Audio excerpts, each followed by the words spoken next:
Hello everyone. In the previous video, I had started with the process of recombinant DNA technology. And under this topic, that is process of recombinant DNA technology, there are 6 steps. The first one I had discussed was about isolation of genetic material. How a particular gene of interest is isolated by the lysis of the cell and then degradation of other macromolecules apart from the DNA. The second step, cutting of DNA at a specific location. That means the fragment of the gene, particular gene, or otherwise you can say a part of the segment of the DNA which is working like a gene, how that is cut and then isolated separately. Totally it is separated so that it can be used in construction of an artificial recombinant DNA. That third step that I had discussed was to amplify the gene of interest with the help of polymerase chain reaction, which constitutes 3 steps: denaturation, annealing and extension. Now coming to the fourth step here is the insertion of recombinant DNA into host cell or host organism. Once what happens that the gene of interest has been isolated and then it is amplified into many copies, then this recombinant DNA which has been constructed has to be inserted into the particular host cell or otherwise host organism. Now there are several methods that we have discussed earlier how to make the recipient cells competent. What I am talking here, several methods we have discussed earlier to make the recipient cells into a competent so that they can receive the foreign DNA. That is, they can receive the vector DNA along with the foreign gene or the DNA part which has been joined or which has been linked with it. Now here we are talking about insertion, right? So insertion can be done by any of the methods that earlier we have discussed. Now let us say that if a particular cell or the organism has received the recombinant DNA. It has received the recombinant DNA, and as a result of that, when the host cell is going to divide into many copies, along with that the recombinant DNA also is going to be replicated and many copies will be produced, which is going to express the gene and produce that particular product for which it was inserted. Now let us say here that a cell has accepted the recombinant DNA. Let us take example over here that the gene that has been inserted here was responsible for giving or offering resistance to an antibiotic, like for example ampicillin. Now this gene has been transferred, let us say, into E. coli cells, that is E. coli bacteria. The host cells becomes transformed into ampicillin resistant cells. E. coli cells have been inserted with the recombinant DNA which is having the gene for resistance to antibiotic ampicillin. So as a result of that, now this cell, E. coli cell, will be having resistance for this particular antibiotic. Now if suppose that is selection, how to select that?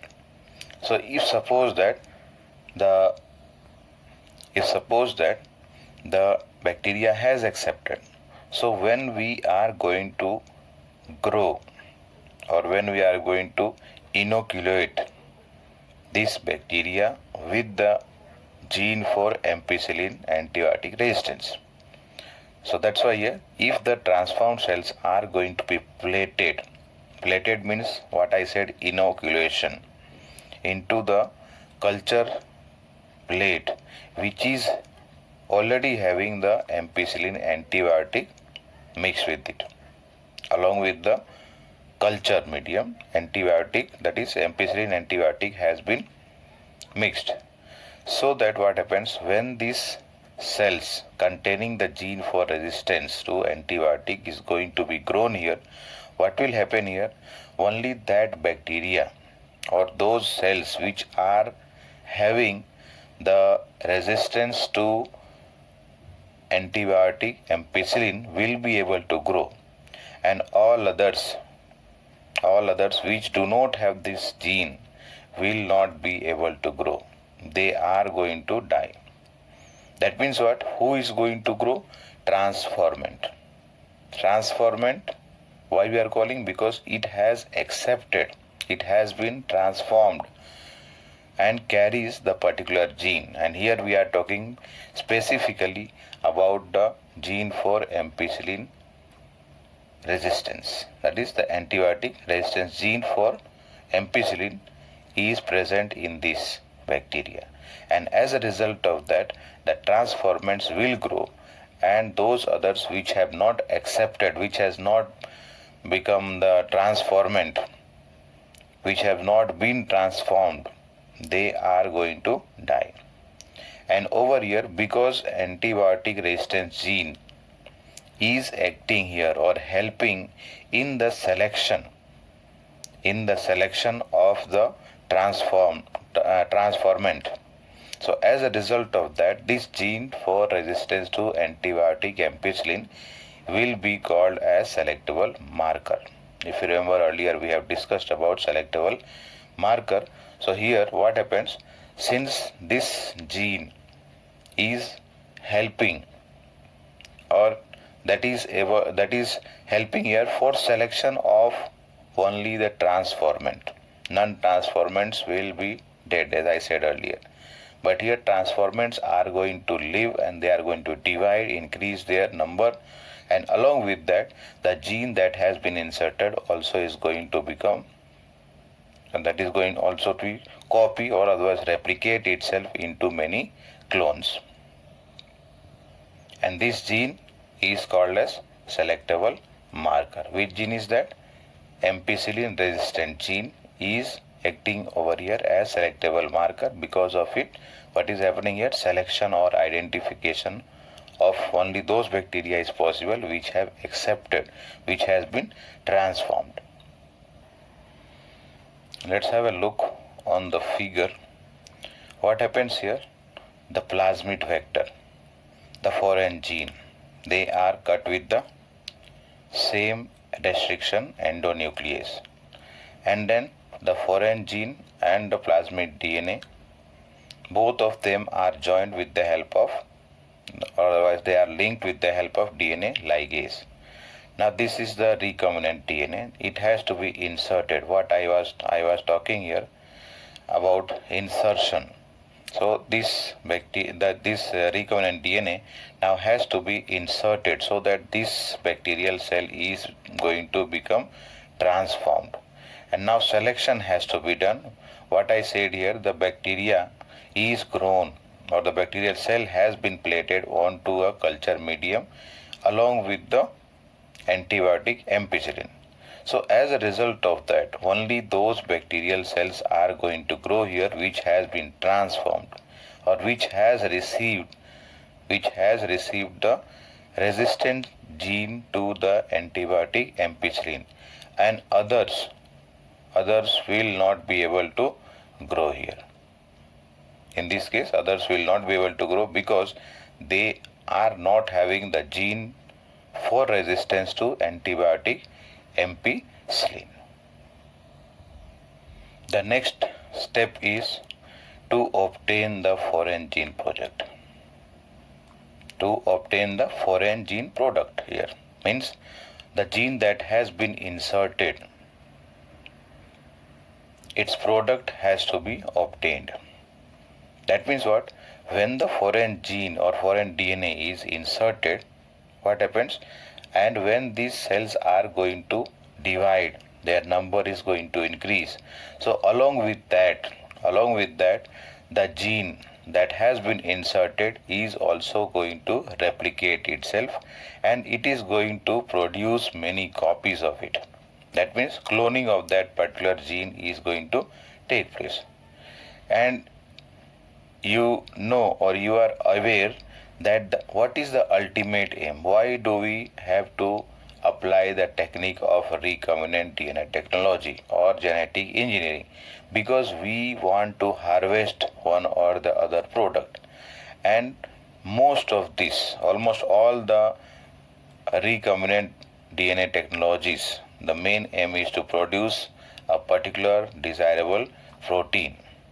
So that's why when the gene has been inserted into the bacterial cell, let us say, and this gene has been expressed now, so that means it is going to produce our desired product. So that's why now in order to get the product, they have to be provided with the appropriate condition.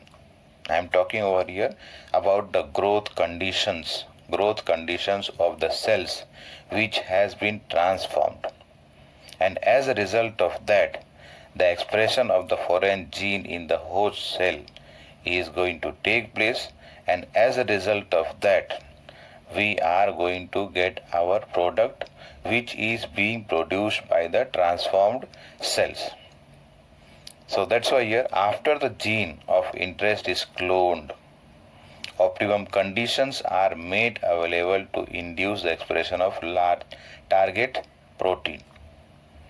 The gene of interest which has been inserted, which is being cloned, at that time what happened? Optimum condition has to be made available to the cell so that the cells are able to grow in number and express the target protein. And we have to consider over here to produce that product at a large scale. We don't want a small quantity, we want a large quantity so that it can be made available for the general public. If you remember, we have discussed earlier microbes in human welfare. So this is talking about what? The product is going to be made available to the public, that is the whole population. Now one question is there. Can you think of any reason why there is a need for large scale production? Why there is a need for large scale production? Just think about it. Now here I am going to discuss about the two different scale of production. This is actually the small scale and large scale. Now if suppose that the cells which are having the cloned gene or the recombinant DNA of interest, now they can be grown on both small scale and also in large scale.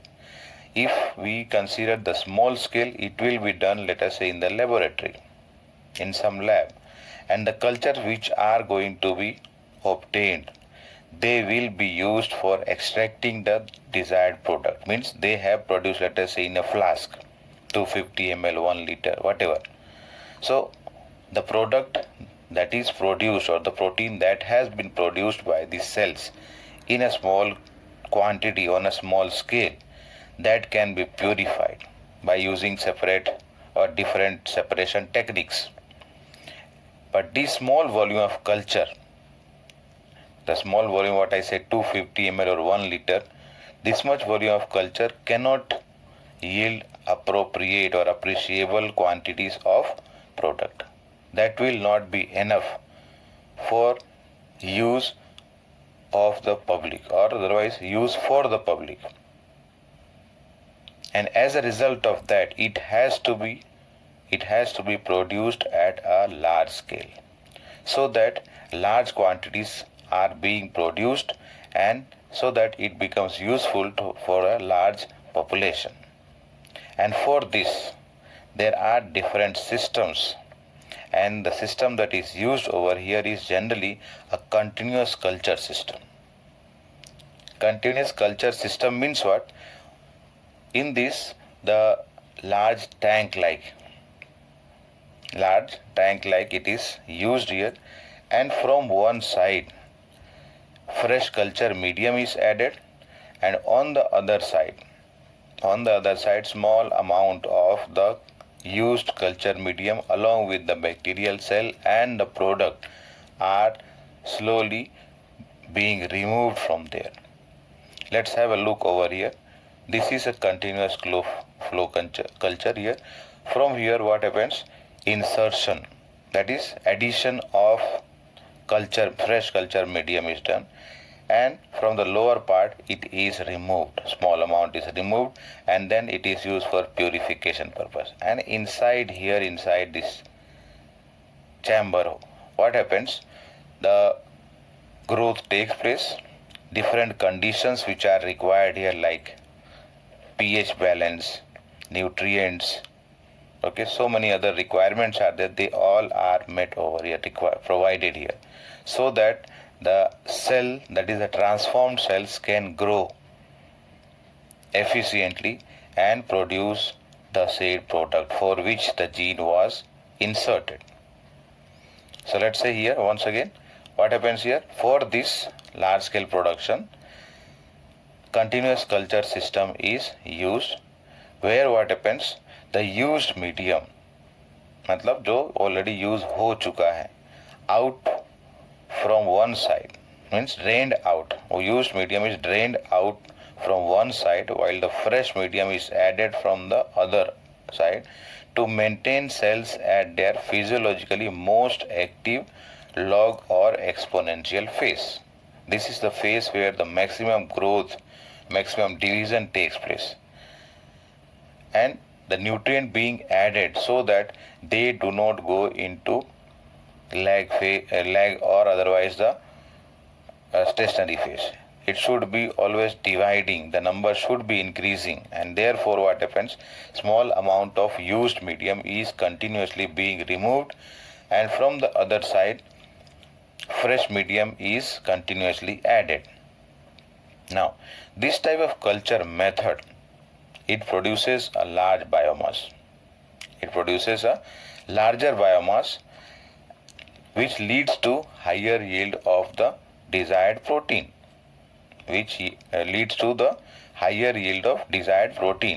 and so that's why for this purpose bioreactors are used. The figure that I showed earlier is called as bioreactor, in which what happens? Large volumes, like let us say from 100 to 1000 liters of culture can be processed.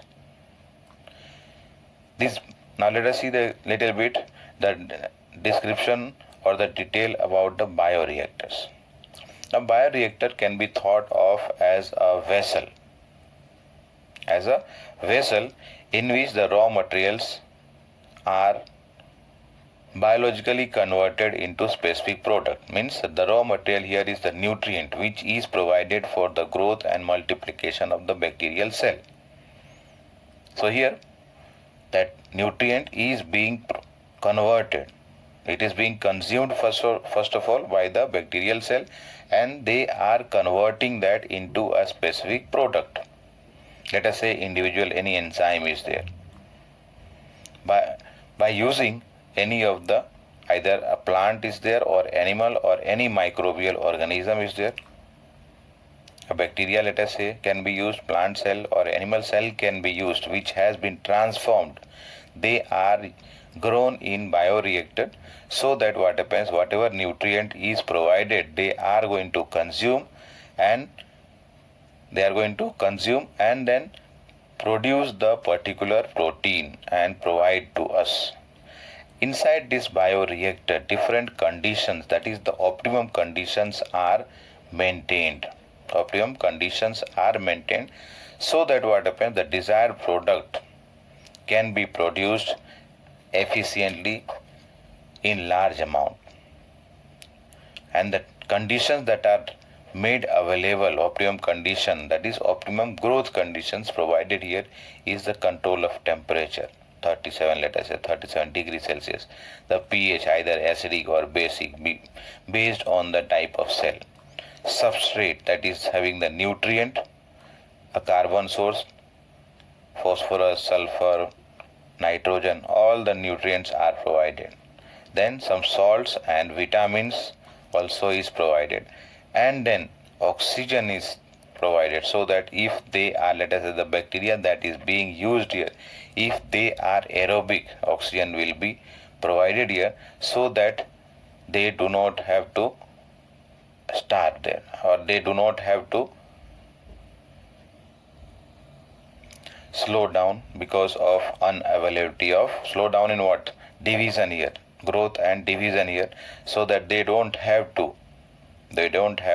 slow down their process of division and production of the particular product. The most common type of bioreactor that are used here are of stirring type.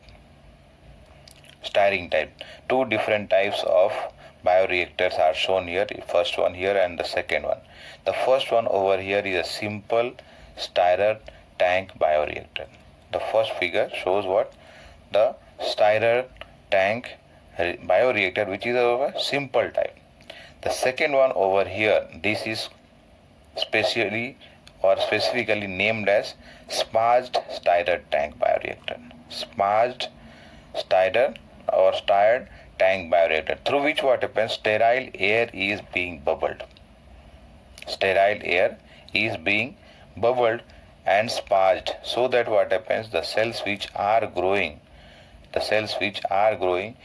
get the ample or sufficient supply of oxygen for their respiration purpose, and as a result of that, they are going to grow efficiently and produce the product for which they are being grown here. And let us see here in the figure what is labeled here, increased surface area for oxygen transfer. And at the bottom here, the figure that is shown here, this is the bubbles dramatically increase the oxygen transfer area.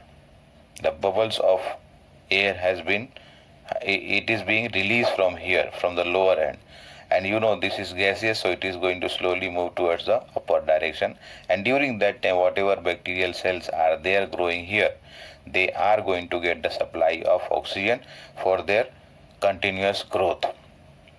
Now in case of this stirred tank or stirred tank reactor, what happens, the base is either it is cylindrical or with a curved base. The base over here you can see, either it is cylindrical or otherwise it is having a curved base, so that mixing of the content, that is the nutrient medium along with the oxygen, that can be mixed properly. And this stirred tank or stirred tank, even what happens, mixing of oxygen, and that also even mixing. It is not that one corner of the tank will have less supply of oxygen. All part of inside here will be having the supply of, or getting the supply of oxygen here throughout the bioreactor. And alternatively what happens, the air, that is the oxygen, is made available, what I said, from the lower end in this case, and over here also sterile air is pumped into the lower end, so that it is going to bubble through the medium and the oxygen will be made available to the bacterial cell. Here alternative air can be bubbled through the reactor. Now for the monitoring purpose, all round growth करना है, and as a result over here different conditions have to be monitored. Different conditions. That's why here for monitoring all round growth and product formation, the bioreactor has the following arrangement. क्या arrangement है? Agitator system. Agitator system मतलब क्या है? You can see over here. These are the flat bladed breaker. Means what? When this is attached with a motor here. This motor is going to rotate, and with that, how it is fixed in the fans. So like that kind of arms are there here, and they are going to rotate here. As a result of that, the mixture, that is the oxygen, the nutrient and the bacterial cells, are going to be properly aerated and mixed together. Second one is the oxygen delivery system. What I said here, in this case it is pumped from the lower side, and over here it is a special kind arrangement is there for the pumping of oxygen. Then foam control system is there, a temperature control system which maintains a continuous temperature balance. pH control system, let us say either acidic or basic, and most of these cells, they grow near to neutral pH. We are having 7.4 pH, slightly alkaline, so this pH is suitable for their growth. And then a sampling port is also provided. Sampling port किस लिए चाहिए? So that small amount of the product that is being formed along with the nutrient and bacteria can be collected, and after collection, what happens? They can be used for checking whether everything is fine or not. In this, what happens? Small volume of culture to be withdrawn periodically for quality control, to check whether the product being produced is in sufficient quantity or not. What is the pH of that? Is there any disturbance with the nutrient concentrations? So all these has to be maintained continuously. The last step is what? The downstream processing. Last step is downstream processing. In this, what happens? Once the product is produced by the cells, that is, let us say here the host cell in which the gene was inserted, then this product has to be now separated. It has to be purified, it has to be packed, and then sent into the market for marketing. And the product that is being sent into the market will be called as finished product.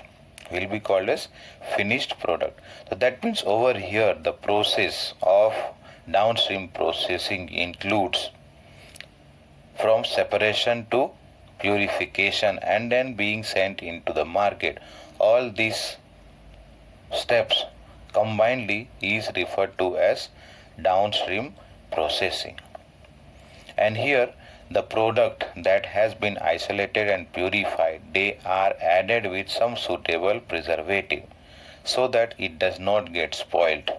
And the expiry dates are mentioned as to best before 6 months, 8 months, whatever is there in different product. And these formulations or these products which are produced, let us say in case of the drugs or the medicines, over there it is a requirement that the product should undergo through a clinical trial. It has to undergo through a clinical trial. Like in the case of the present situation what we are having, there are so many laboratories, so many research institutes where the search for a vaccine is going on. And after, let us say, they find a vaccine, formulation is done. Now that has to be undergoing, or that has to undergo through a clinical trial, so that finally it can be made available to the general public, so that when we are getting vaccinated, we are protecting ourselves. It is for protection only. Now, and over here, a strict quality control testing also is done, which is called as QC. मतलब quality control, QC. There is all companies or all the departments where the production of a particular product is done. What happens here? They have a department or a branch attached which is called as quality control, where the quality of that particular product is checked, whether it is suitable or not. If anything is there lacking, then the suggestion is given so that that particular character is improved or made it better. So here same thing we are talking, that strict quality control testing for each of the product is required. That means over here the downstream processing and the quality control testing over here will be different for different product. It will not be similar for all the products. Here we are talking, let us say, about medicines, vaccines. So in this case, some proteins are being synthesized. So all of them will be having little different kind of quality control testing, and different types of some differences or variations will be there in case of the downstream processing. So that was about the downstream processing. And as a whole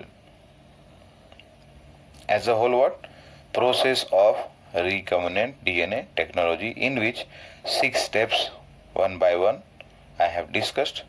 In this video I have discussed the last 3, and in the previous video I had discussed about the first 3 steps.